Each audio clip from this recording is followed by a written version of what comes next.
¿Alguna vez te has preguntado qué sucede en la carretera cuando el resto del mundo duerme? Existe un lugar donde la civilización termina y la penumbra absoluta comienza. Una pequeña casilla de cristal recubierta de polvo, iluminada apenas por un tubo fluorescente que zumba sin descanso. Para la mayoría de los conductores, una caseta de peaje es solo una pausa de 10 segundos en su viaje. Un intercambio rápido de monedas, el levantamiento de la pluma metálica y continuar hacia adelante. Pero para quienes trabajan allí en el turno de 3 a 5 de la madrugada, esa pequeña estructura es una isla de luz rodeada por un océano de oscuridad. Hay noches en que la carretera deja de responder a las leyes de la física y de la lógica. Noches en las que la niebla es demasiado espesa y el silencio resulta sofocante. Y lo peor de todo, momentos en los que los vehículos que se aproximan por el carril nocturno no pertenecen a ningún destino conocido. Si te quedas con nosotros durante los próximos minutos, descubrirás 4 testimonios reales recopilados de trabajadores de peaje que enfrentaron lo impensable. Al terminar este relato, comprenderás exactamente por qué tantos empleados de autopistas remotas renuncian tras su primera guardia nocturna. Y sobre todo, entenderás por qué nunca debes mirar fijamente a los ojos al conductor que se detiene a tu lado en la penumbra de la carretera. La primera historia nos lleva a un tramo aislado de la ruta montañosa del norte. Un lugar donde la vegetación crece demasiado cerca del asfalto y donde las señales de tránsito suelen estar cubiertas de moho y humedad. Mateo tenía 52 años cuando aceptó el trabajo en la caseta del kilómetro 180. Era un hombre sereno, acostumbrado al silencio y a la soledad de las horas madrugadoras. La casilla era pequeña, con paredes de metal esmaltado en color verde y un cristal grueso que protegía al cobrador del frío helado de la sierra. Aquella noche de noviembre, el termómetro marcaba 3 grados bajo cero. El aire filtraba una humedad densa que congelaba los cristales desde afuera. A las 3:14 de la mañana, el tráfico era nulo. Mateo leía un libro bajo la tenue luz amarilla de su escritorio cuando escuchó el primer sonido. No era el rugido habitual de un motor de combustión, sino un murmullo sordo, grave y constante, similar al sonido que produce el agua al correr atrapada bajo una capa de hielo. Al levantar la mirada hacia la vía de acceso, vio aproximarse los faros de un camión de carga pesada. Las luces eran extrañas. No proyectaban ese haz blanco y brillante que ilumina los letreros viales, sino una luz amarillenta y opaca, casi anaranjada, que apenas lograba atravesar la bruma. El camión se detuvo junto a la ventanilla. El vehículo era un modelo antiguo, con la carrocería cubierta por una capa gruesa de óxido y lodo seco. Lo insólito era que, a pesar del intenso frío exterior, del tubo de escape no salía humo alguno. Tampoco se escuchaba el vibrar característico del chasis cuando el motor está encendido. Todo en aquel vehículo transmitía una inmovilidad absoluta, como si estuviera congelado en el tiempo. Mateo abrió la pequeña escotilla deslizante para solicitar la tarifa correspondiente. Al instante, un hedor penetrante invadió el interior de la caseta. Olía a tierra mojada, a vegetación podrida y a un rastro metálico muy antiguo, similar al hierro viejo expuesto a la lluvia durante décadas. El conductor extendió la mano por la ventanilla del camión. Era un brazo largo, enfundado en una chaqueta de mezclilla raída. La piel de la mano era de un color gris pálido, casi cenizo, y los nudillos se veían rígidos, duros como la piedra. En la palma extendida había 3 billetes de una denominación que había dejado de circular hacía más de 30 años. Mateo sintió un escalofrío inmediato recorriéndole la espalda. Trató de mantener la compostura, recordando los protocolos de seguridad. Miró al rostro del conductor para informarle que ese dinero ya no era válido. Fue en ese preciso instante cuando la respiración se le congeló en la garganta. El hombre sentado al volante no se movía. No pestañeaba. Tenía la vista fija hacia el frente, hacia la barrera de madera que impedía el paso. Su rostro era completamente inexpresivo, con las mejillas hundidas y los labios secos, de un tono violáceo. Pero lo más inquietante no era su rostro, sino el interior de la cabina. Detrás del asiento del conductor no había pared. Tampoco había litera ni accesorios. Mateo inclinó levemente la cabeza para observar mejor a través del cristal del camión y descubrió que detrás de la figura del hombre solo había una oscuridad vasta y profunda. No era el interior de un vehículo, era un espacio vacío, negro e insondable que parecía extenderse mucho más allá de los límites físicos de la carrocería. Mateo intentó hablar, pero la boca se le quedó completamente seca. El conductor mantuvo la mano extendida en un silencio perfecto, sin emitir un solo aliento. El aire dentro de la caseta comenzó a enfriarse de manera drástica, hasta el punto de que la propia respiración de Mateo formaba una nube de vapor frente a sus ojos. Dominado por un instinto primario de supervivencia, el cobrador presionó el botón de la consola para levantar la pluma de paso. No cobró el importe. No tocó los billetes antiguos. Solo quería que aquel vehículo se fuera. El camión comenzó a avanzar. No hubo sonido de marchas ni aceleración. El vehículo simplemente comenzó a rodar sobre el asfalto en un silencio pavoroso. A medida que la parte trasera alejaba su sombra de la caseta, Mateo miró por el espejo retrovisor exterior. La vía que llevaba hacia la montaña estaba completamente vacía. No había luces de freno rojas en la distancia. No había huellas sobre la capa de escarcha del camino. El camión simplemente había dejado de existir al cruzar la barrera. Mateo no terminó el turno de esa noche. Recogió sus pertenencias, apagó las luces de la caseta y esperó dentro de su propio vehículo particular en el estacionamiento de empleados hasta que salió el sol. Presentó su renuncia esa misma mañana, argumentando problemas de salud. Nunca más volvió a manejar por una autopista solitaria después del anochecer. Pero este no es un caso aislado. Las carreteras de larga distancia esconden secretos aún más oscuros cuando la tensión disminuye y las horas se vuelven eternas. La segunda historia proviene de una autopista plana y recta que atraviesa una región desértica en el sur. Un tramo conocido entre los camioneros por la monotonía del paisaje y la falta casi total de cobertura telefónica. Lucía trabajó durante 4 años en esa estación de peaje. Era una mujer observadora, de temple firme, acostumbrada a tratar con todo tipo de viajeros desorientados o cansados. Sin embargo, lo que ocurrió una madrugada de septiembre cambió para siempre su percepción de la realidad. Eran las 3:45 de la mañana. Una noche sin luna donde las estrellas apenas lograban disipar la penumbra del horizonte. A lo lejos, Lucía divisó los faros de un automóvil particular que se aproximaba a baja velocidad. Era un sedán de color oscuro, de finales de los años 90. El coche entró lentamente en el carril de cobro y se detuvo junto a la caseta. Lucía notó de inmediato algo anómalo. El vehículo no tenía placa de matrícula delantera. En su lugar, el espacio metálico estaba cubierto por una superficie lisa del mismo color que la carrocería, como si nunca se hubiera diseñado una hendidura para la identificación. La ventanilla del lado del conductor se bajó apenas unos 4 dedos. Lo suficiente como para pasar el dinero, pero no lo bastante para ver con claridad la cara de quien manejaba. Buenas noches, dijo Lucía con voz profesional, anunciando el costo de la tarifa. Nadie respondió desde el interior del auto. El único sonido que rompió la calma fue el tenue murmullo del aire acondicionado del vehículo, que expulsaba una corriente de aire ridículamente fría hacia el exterior.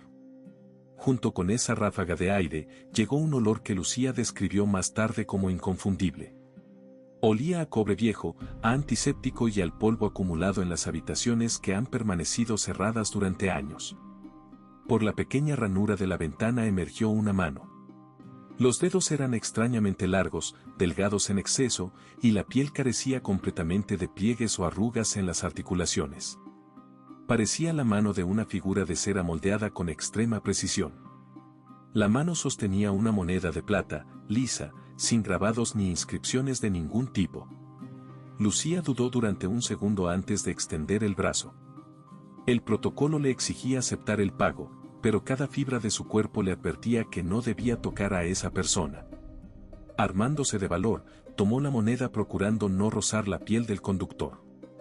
La moneda estaba helada, tanto que le provocó un dolor punzante en la yema de los dedos, como si hubiera estado sumergida en nitrógeno líquido.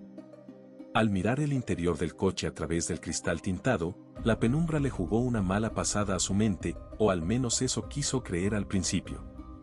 En el asiento del acompañante y en la parte trasera viajaban 3 personas más. Todas permanecían perfectamente erguidas, con la espalda pegada a los respaldos. Ninguna de ellas se movía. Ninguna respiraba. Lo más pavoroso era que, cuando la luz del tubo fluorescente de la caseta logró colarse tenuemente por la ventana posterior, Lucía observó que las cabezas de los pasajeros no tenían rasgos faciales definidos. No había ojos, ni nariz, ni boca. Solo una piel suave, uniforme y estirada sobre una estructura ósea perfectamente humana. Un terror paralizante se apoderó de la mujer. Se quedó inmóvil, con la moneda helada atrapada en la mano, incapaz de articular palabra alguna. En ese momento, como si hubieran respondido a una señal invisible, todos los ocupantes del automóvil giraron la cabeza al mismo tiempo hacia la ventanilla de la caseta. No tenían ojos, pero Lucía sintió con una certeza demoledora que los 4 entes la estaban observando fijamente. La miraban con una curiosidad fría, distante y carente de cualquier tipo de empatía humana. La ventana del coche comenzó a subirse lentamente. La mano de piel lisa se retiró hacia el interior. El motor del automóvil, que hasta ese instante no había emitido ningún ruido, emitió un zumbido agudo, similar al de un transformador eléctrico de alto voltaje. El sedán aceleró de forma repentina, alejándose a una velocidad vertiginosa por la carretera desierta. Lucía observó la parte trasera del auto mientras se perdía en la oscuridad. No tenía luces traseras. No tenía tubo de escape. Solo era una silueta negra devorada por la noche. Cuando la policía llegó a la caseta 1 hora después, alertada por la llamada de pánico de la supervisora a quien Lucía logró contactar, encontraron a la empleada temblando en un rincón del módulo, aferrada a la moneda lisa. Al examinar la pieza metálica bajo la luz del día, los agentes descubrieron que no estaba hecha de ningún material comercial conocido. No era plata, ni níquel, ni acero. Era un bloque sólido de una aleación sin densidad medible que no dejaba marcas ni rastros de desgaste. Aquella moneda aún permanece guardada en un cajón con candado, como la única prueba física de que la carretera a veces transporta cosas que no deberían existir. Llegados a este punto, resulta inevitable reflexionar sobre la naturaleza de estos encuentros. Quienes trabajan en las casetas de peaje no son buscadores de fantasmas ni aficionados a lo paranatural. Son personas comunes, trabajadoras, que solo buscan cumplir con su jornada laboral en la soledad de la madrugada. Y precisamente por eso, sus testimonios poseen una carga de veracidad que resulta imposible de ignorar. La tercera historia que vamos a narrar es quizás la más desconcertante de todas, porque involucra una paradoja temporal que desafía cualquier explicación lógica.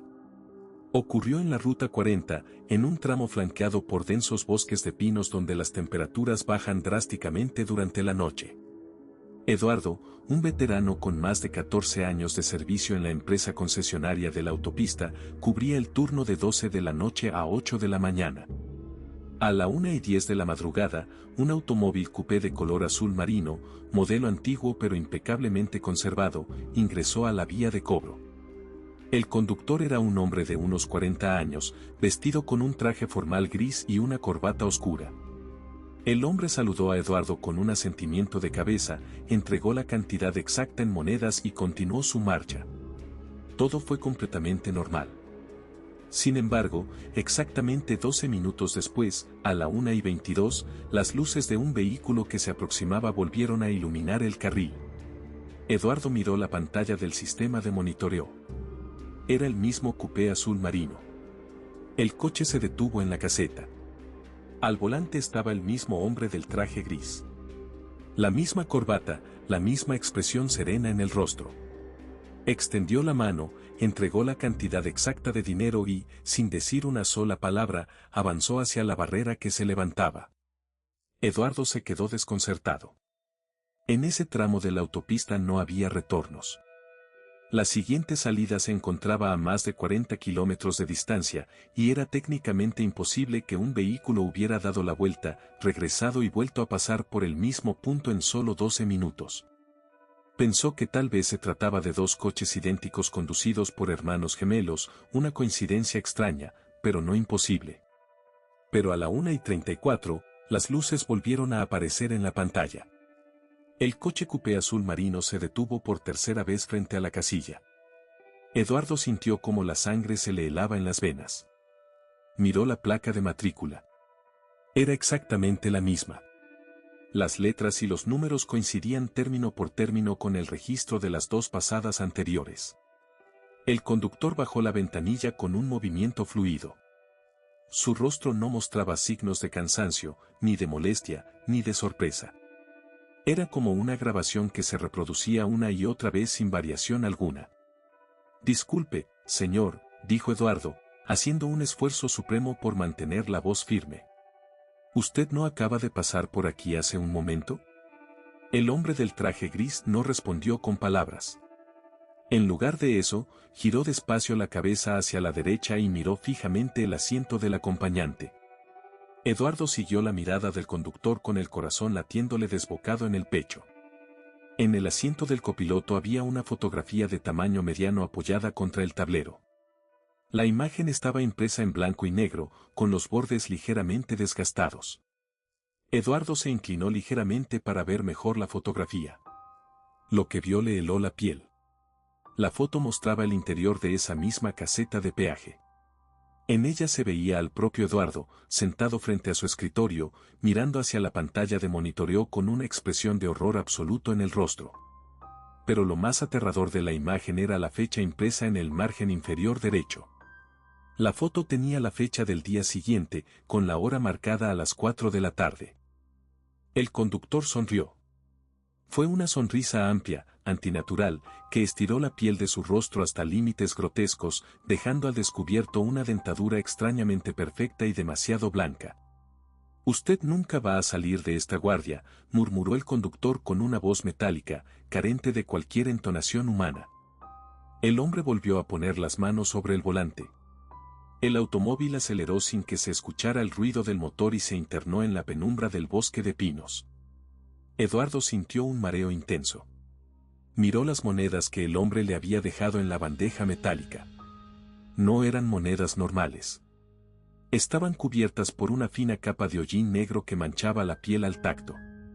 Durante el resto de la noche, el coupé azul marino volvió a pasar 4 veces más. Exactamente cada 12 minutos.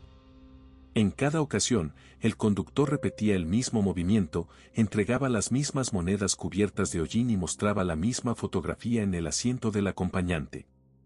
Eduardo cayó en un estado de pánico paralizante. No se atrevió a llamar a la central por miedo a que no le creyeran, o peor aún, a descubrir que la central tampoco respondía. Cuando los primeros rayos del sol finalmente atravesaron la copa de los pinos a las 6 de la mañana, la secuencia se detuvo. El coche azul no volvió a aparecer. Eduardo entregó su turno a las 8 en punto, recogió sus cosas y nunca más regresó a trabajar en la carretera. Vendió su auto, cambió de ciudad y jamás volvió a conducir de noche. Aquella fotografía impresa en el futuro le había dejado claro algo que ningún ser humano debería saber, que hay tramos de la carretera que no conducen a ninguna parte, sino que forman bucles infinitos diseñados para atrapar a los desprevenidos. Llegamos ahora al punto de inflexión de esta recopilación. El testimonio que estás a punto de escuchar no proviene de un empleado aislado, sino que fue presenciado por 2 trabajadores de forma simultánea, lo que descarta cualquier posibilidad de una alucinación por cansancio o sugestión individual. Ocurrió en una estación de cobro de alta montaña, una zona propensa a tormentas eléctricas severas y derrumbes de rocas. La caseta principal contaba con 2 carriles activos y una pequeña oficina central donde se custodiaba el equipo informático y las cámaras de seguridad. Aquella noche de octubre, una tormenta feroz azotaba la sierra. Los truenos hacían vibrar los cristales de los módulos y la lluvia caía con tanta fuerza que la visibilidad fuera de la zona iluminada era prácticamente nula. Manuel y Roberto, 2 compañeros con años de experiencia, cubrían la guardia nocturna compartiendo el espacio de la oficina central mientras los carriles permanecían abiertos en modo automático. A las 12:40 de la mañana, las alarmas del sistema de infrarrojos de la vía 3 comenzaron a sonar. En la pantalla del monitor principal se veía la silueta de un vehículo de gran tamaño detenido justo frente a la barrera automática. Era una furgón de reparto antiguo, de color gris plomo, sin ningún tipo de logotipo ni inscripción en los laterales. El vehículo no tenía las luces encendidas, lo que resultaba demente dada la intensidad de la tormenta y la oscuridad del tramo. Manuel tomó el micrófono del sistema de intercomunicación interna de la caseta. Atención al vehículo en carril 3, por favor acérquese al poste de pago o active su tarjeta de paso, anunció por el altavoz externo. No hubo respuesta. La furgón permaneció inmóvil bajo la lluvia torrencial. El agua resbalaba por la carrocería de chapa creando una especie de cortina líquida a su alrededor. Roberto, mosqueado por la situación, decidió salir con un impermeable y una linterna de alta potencia para verificar si el conductor necesitaba asistencia mecánica o si se trataba de un intento de evadir el cobro. Manuel se quedó en la oficina, observando la escena a través de la ventana principal y monitoreando las cámaras de seguridad. Roberto caminó lentamente sobre el asfalto mojado.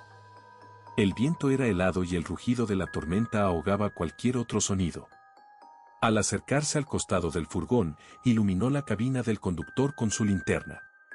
Lo que vio a través del cristal mojado lo hizo detenerse en seco.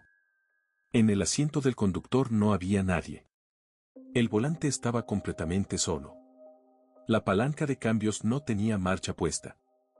Sin embargo, los pedales de la cabina se movían solos, presionándose y liberándose con un ritmo cadencioso, como si un conductor invisible estuviera manejando el vehículo en ese preciso momento. Roberto retrocedió 2 pasos, sintiendo como el agua helada de la lluvia le empapaba el rostro. Levantó la vista hacia el espejo retrovisor del furgón y vio reflejado en el cristal algo que no estaba presente en la vía. En el reflejo del espejo se veía una multitud de personas de pie detrás del vehículo. Decenas de hombres, mujeres y niños vestidos con ropas de distintas épocas, completamente empapados por la lluvia, caminando en silencio hacia la caseta de peaje.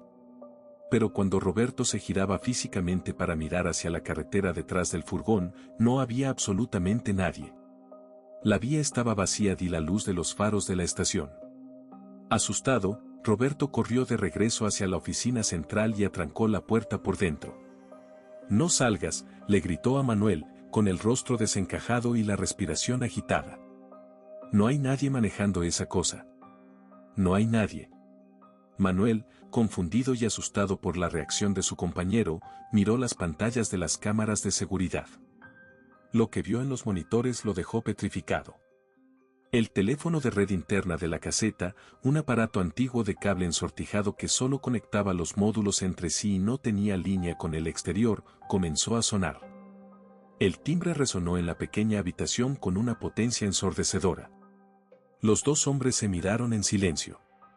Nadie podía estar llamando desde las otras casetas, porque ambas estaban cerradas y desiertas. Manuel, temblando, extendió la mano y descolgó el auricular. Se lo llevó despacio a la oreja. Al principio solo escuchó estática. Un chasquido distante, profundo, como el sonido de una radio tuning en una frecuencia muerta. Luego, una voz comenzó a hablar. No era una voz humana. Era una superposición de múltiples voces masculinas y femeninas susurrando al mismo tiempo en un tono bajo, urgente y helado. «Abran la puerta», decía la voz a través del auricular. «Hace mucho frío aquí afuera. Llevamos años viajando y solo queremos pagar el peaje para regresar a casa». Manuel no pudo emitir palabra. Trató de colgar, pero la mano no le respondía, como si una fuerza invisible mantuviera el teléfono pegado a su oído. Las voces en el auricular continuaron, pero esta vez comenzaron a nombrar cosas personales. Mencionaron el nombre completo de la madre de Manuel, fallecida 10 años atrás. Mencionaron el nombre de la hija pequeña de Roberto. Revelaron detalles íntimos y secretos de sus vidas que ningún extraño podría haber conocido jamás. En ese momento, las luces de la caseta comenzaron a parpadear violentamente. Las pantallas de las cámaras de seguridad se llenaron de nieve estática y la puerta metálica de la furgón gris que estaba afuera comenzó a abrirse lentamente con un chirrido agudo que atravesó el ruido de la tormenta. Roberto y Manuel se abrazaron en un rincón de la oficina, cerrando los ojos con fuerza y rezando en voz baja para que la noche terminara. Escucharon como unos pasos pesados, lentos y arrastrados caminaban sobre el asfalto mojado rodeando el módulo central. Escucharon como unos dedos largos golpeaban suavemente los cristales de las ventanas, uno a uno, buscando una entrada. El acoso duró casi 20 minutos. 20 minutos en los que el aire dentro de la pequeña oficina se volvió tan denso y frío que los dos hombres apenas podían respirar. De repente, un rayo cayó a pocos metros de la estación de peaje, provocando un apagón general. El sistema eléctrico se desconectó por completo. El silencio volvió a apoderarse de la montaña, interrumpido únicamente por el rumor de la lluvia que comenzaba a amainar. Cuando la luz de emergencia alimentada por baterías se encendió 2 minutos después, el furgón gris había desaparecido. Las cámaras de la vía no registraron ningún movimiento de salida. La barrera automática permaneció bajada en todo momento, intacta, sin un solo rasguño. Manuel y Roberto renunciaron esa misma madrugada. La empresa concesionaria intentó silenciar el incidente, pero las grabaciones de audio del conmutador interno, donde se registraron los susurros y las voces imposibles, desaparecieron misteriosamente de los archivos servidores 2 días después. Estas historias nos demuestran que las carreteras no son solo tramos de asfalto diseñados para conectar dos ciudades. Son arterias vivas que atraviesan territorios olvidados. Lugares donde la soledad, la noche y la fatiga abren grietas en la estructura de nuestra realidad cotidiana. Quienes trabajan en los límites de la civilización, en esas casetas aisladas rodeadas por la oscuridad de la madrugada, saben perfectamente que no todos los viajeros que se detienen a pagar la tarifa vienen de este mundo. Algunos son sombras del pasado que quedaron atrapadas en bucles temporales. Otros son entes carentes de rostro que imitan la forma humana para observar nuestros miedos. Y otros son simplemente mensajeros de una penumbra más profunda que aguarda pacientemente al final del camino. La próxima vez que manejes por una autopista solitaria a altas horas de la noche y te aproximes a una caseta de peaje iluminada, presta mucha atención. Mira bien al cobrador que te atiende. Mira con cuidado a los vehículos que aguardan en el carril de al lado. Y sobre todo, si sientes que el aire dentro de tu automóvil se vuelve helado de forma repentina y un hedor a tierra mojada invade tu cabina, no te detengas. Paga la tarifa, no mires a los ojos a nadie y continúa manejando sin volver la vista atrás. Llegamos al final de este recorrido por los relatos más oscuros de las carreteras solitarias. Si este contenido ha sido de tu agrado y deseas seguir descubriendo las historias más profundas e inmersivas que la noche tiene para ofrecer, te invitamos a suscribirte a nuestro canal ahora mismo y activar la campana de notificaciones. Al hacerlo, te asegurarás de no perderte ninguno de nuestros próximos relatos exclusivos. Queremos conocer tu experiencia. Cuéntanos en la sección de comentarios, ¿has presenciado alguna vez un suceso extraño, inexplicable o aterrador mientras te alojabas en un hotel de carretera, una posada remota o un alojamiento aislado en mitad de la nada? Leemos cada uno de sus testimonios con el respeto y la atención que merecen. Gracias por acompañarnos hasta el final. Mantén las luces encendidas y recuerda que la carretera nunca duerme. Nos vemos en el próximo relato.